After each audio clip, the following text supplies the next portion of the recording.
from Beer Australia Reviews, and I'm back at Chris's place, which is Brewshed Project Maylands. Got it correct this time? Okay, right. So now today I'm back at Chris's place to do another home brew, and what we're doing is Chris's signature IPA. Now, if you ever watched my video, which was the review of 2021 best beers, I actually rated Chris's beer as the best one I tasted in Australia last year. So we've come back again today to do the recipe. So double IPA.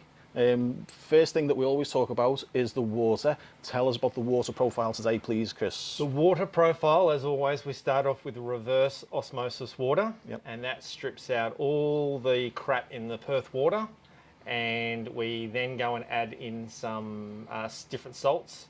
And this one is very driven by calcium, and will include, I guess, a little bit of information about what we've added in.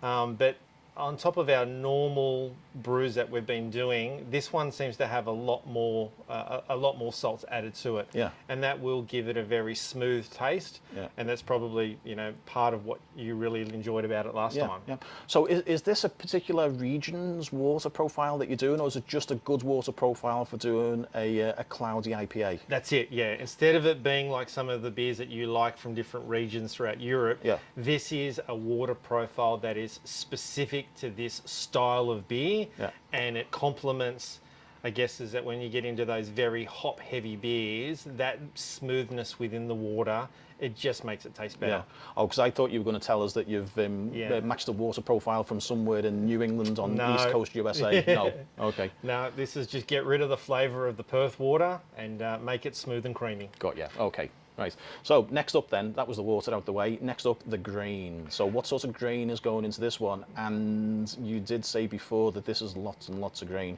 This is a very there's a lot of grain in such a small beer, because this is going to be over a 7% beer. Yep. There's going to be, you want to get a lot of sugar, and to do that you either add sugar or you get the sugar out of a grain. Yeah. So definitely I prefer the grain. Definitely, we'll get it out the grain and not add any artificial sweeteners in there. Yeah, absolutely not. Yep. So this one, and I've got to write all this down. I'll read the recipe. It's a pale ale malt, and that's about 5.5 kilos out of a 7 kilo grain. Yep. The other ones that we have is lots of oats. You don't make a nice double IPA without adding all the good flavours out of the oats and give it that porridge. Does that give it the cloudiness as well, the oats? It does. Yeah. So. That makes it sexy, doesn't it? Yeah. We'll do that. And as well, we've got a little bit of Vienna malt in there, and a best malt to give it a little bit of acidity. Yep. So we'll change the water profile a little bit with also the pH level, and that'll drop down to about 5.5. Yeah. And as that ferments out, that'll then come up really nicely, and I guess that's how you get that nice creaminess, and all the flavour of the hop. So is there anything else going in there along with the grain? There's a lot of rice hulls, and the reason rice what? Rice hulls. So when you get the rice, when they, white rice, when they take off the skin of it, that's the hull. Oh And it's a byproduct, which is great for brewing, because when you go in, there's no salt, there's no salts, there's no sugars, it doesn't add any impact to the beer whatsoever, but it is like a sponge. So it gets in between all of the oats and lets all the liquid drain through it. Oh, right, okay. And that's what goes in. Got you. And I add, 2 good handfuls, and I think that's enough in the system that I use to be able to let that liquid drain through the whole lot of it. Right, okay. So this is, you've mentioned multiple times before about dough balls that you try and remove, so you constantly stirring the thing so that you don't get any dough balls in there. So the rice hulls, that helps. Helps to prevent dough balls. Got you. Okay. Next up then, so that's the water, that's the grain, the extra, the rice hulls, and now hops. Tell us about the hops on this one. So over 300 grams of hops are going into this. 300 grams. 300 grams. So there's a lot of hops, and when we do a lot of beers, you can add hops in the boil process, and that will give bitterness. You notice that when we have a New England IPA, it's not bitter.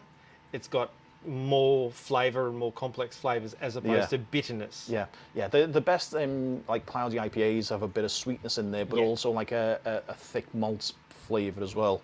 Yeah, if you've tried the recent Margaret River Brew House Talus single hop one, that's got loads of malt in there, but it's also quite sweet as well. Review coming soon. Review coming soon. We'll look forward to that one. Yeah. But just like that, you want it to be very malt heavy, but also the flavours that you want out of the hops want to add those characters, and especially all the tropical fruits that we're going to get out of it. Yeah. Well, that's the thing about a cloudy IPA is the tropical fruits. Are we going to be getting any mangoes, passion fruit, pineapples? That's all what they're all the good things all of that the we above. want. Yeah, absolutely. Okay, so what are the hops that are going into this one then? All 300 grams of what them? we're going to do is that after the boil is finished, we're going to lower the temperature down to 80 degrees. Okay. And then we'll do our first lot of hops. Nice. And they'll only go in there for 20 minutes. And that will be Centennial as the driving force behind it. Yep. And that's going to, as I say, that'll go in there for 20 minutes. Then in day 2, and then probably at about day 7, we'll do a double dry hop. Okay. Over that period of time. So that's kind of where we're going to look at. So to go through those hops again, as I said, at the start, we will do Centennial and Mosaic. Yeah. And they will go in there for that hop stand at 80 degrees. Yeah. Then on day 2, we'll add Citra and Galaxy. Yeah. Is that a dry hop? Dry hop. That's hops, our first dry hop. And then at the end of fermentation, which is at about day 7, then we'll add another lot, and that will be Citra and Galaxy again, just to add even more into it. So that's the 3 different hop stages, and that adds together to being like 300 grams worth. That's it. Yeah. Okay. Now on this one, there's not a stepped mash process. No. Just a single boil. Just a single boil. So in this, there's kind of a 2-part boil on this one. Yeah. So at the moment, we put all the grain in. It's going to in that mash for an hour at 65 degrees. Yeah. And then we'll raise the temperature up to 75 degrees just for that last 10 minutes, just to make sure we get every bit of extraction out of those grains. Yeah. And then we'll lift that up, and then we'll start the boil process.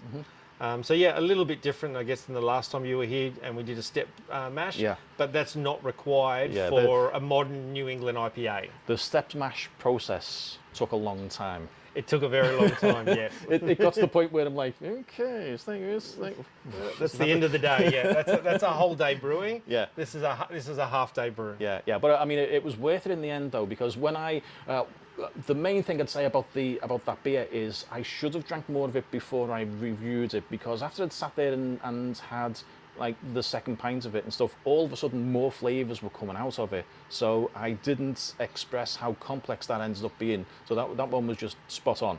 But I've got high hopes for this one, being my favourite Australian beer of 2021. Is the 2022 version going to be as good? I definitely want to say yes. Yeah, absolutely. Yeah. The recipe is tweaked a little bit since last year, and I never make the same recipe twice. Yeah. This is an art for me. Yeah. And once you get to try that one and you think, oh, it's perfect, well, we'll make it. How do you improve on perfect? Yeah. You tweak it a little bit. I like trying different things. Right. This is why. What's your favourite beer, Simon? I like that one, and that one, and that one, and that one. And I try a different one every time. I'm also the person, when I go out for a meal to a fancy place where they've got like different styles of drinks, I will sit there and I'll have 5 different drinks on the table. And that's really good because we've got a mango beer on tap today. So as you've just said, you're happy to try all these different beers. No. There's mango beer as well. I draw the line at mango beer. Right. I've got higher standards. Mango beer. Right. Okay. So that's really, I guess, the other most important thing here is the yeast that we're going to use. Okay, yep. That is an IPA-specific yeast. Yep. And that is Lamont, Le Brewshed yeast. And if you're into brewing, you'll know what that is. And if you don't, you can always look it up. Yep. So how long is the actual brewing process? Is it just a single brew on this one, or will there be a secondary, fermentation? Will it be just a single fermentation, or is this one going to have a secondary fermentation as well? No, this will go in the brew fridge, and that'll be set at 20 degrees. Yep. and it'll stay in there for a week, and Yep. I'll continue to check it to make sure. Yep. And as I said, because of the dry hopping, Yep. there are a couple of little tweaks to it. But to be fair, it'll just be the same temperature through to the end. Then we will cold crash it, and by cold crashing it, all the crap, let's just call it, will sink to the bottom. Yeah. And then we'll be able to keg that up. Yeah. And But it'll keep the haze though from the oats. that's it. Yeah, absolutely. So does it then go through any sort of like a storage lagering process, or is it ready to drink at that point? Look, it's ready to drink straight away. Yeah.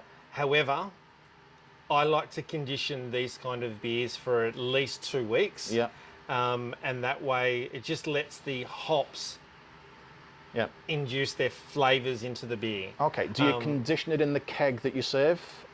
Yes. You do. Yeah. So with that 3 days that I cold crash it down to 2 degrees, it lets all the sediment go to the bottom. We then put that into the keg, which is the serving keg. We put that into the conditioning fridge, and that will just sit at 3 degrees for about 2 weeks under pressure, so it will carbonate. Yeah. So, and then it's ready to serve straight away. Oh, okay. Straight out of that keg. Great. Okay then. Nice. So I come back then in 3 weeks' time. 3 weeks' time, 3 weeks' and time, we'll be enjoying that one for sure. Yep. Okay. Well, thanks, Chris. All right. Okay. So we're going to go ahead now, and we're going to do the making of video. So yeah. So on with the making of video, and I'll probably edit this one as well and just send this out as like just a discussion as well. So yeah. Thank you. Thanks for watching.